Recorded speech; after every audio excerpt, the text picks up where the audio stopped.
Red line is a part of China National Biodiversity Conservation Strategy and Action Plan.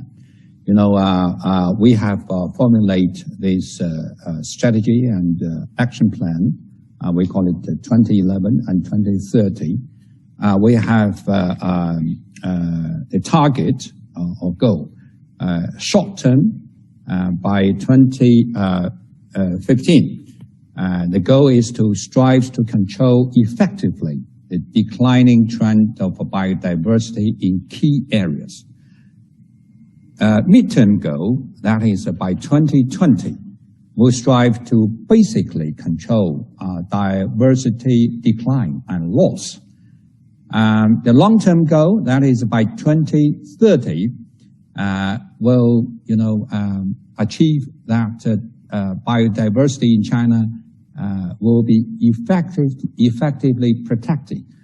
And in addition to this target, we also formulate 8 tasks, what we call it strategic tasks, and together with the 10 priority areas and the 30 priority actions.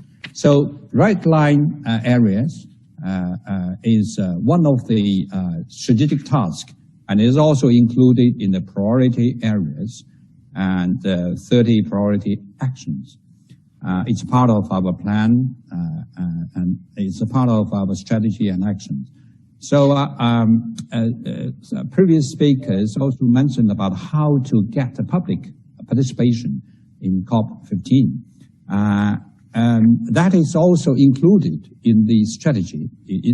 The task 8 is to raise public awareness and strengthen international cooperation and exchanges. You know, we believe that COP15 is an international conference, but it's not only for governments. It's also for NGO, for institutions, private sectors, and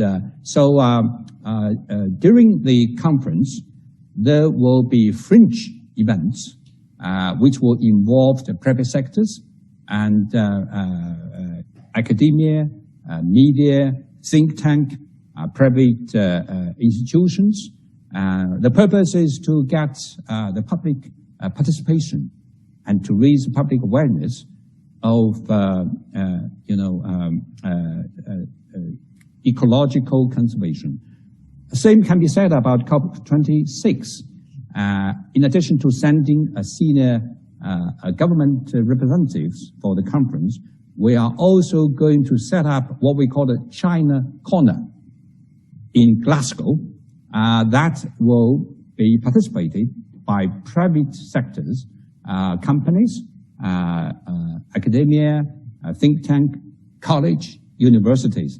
So I think there will be more active participation by public for these 2 conferences.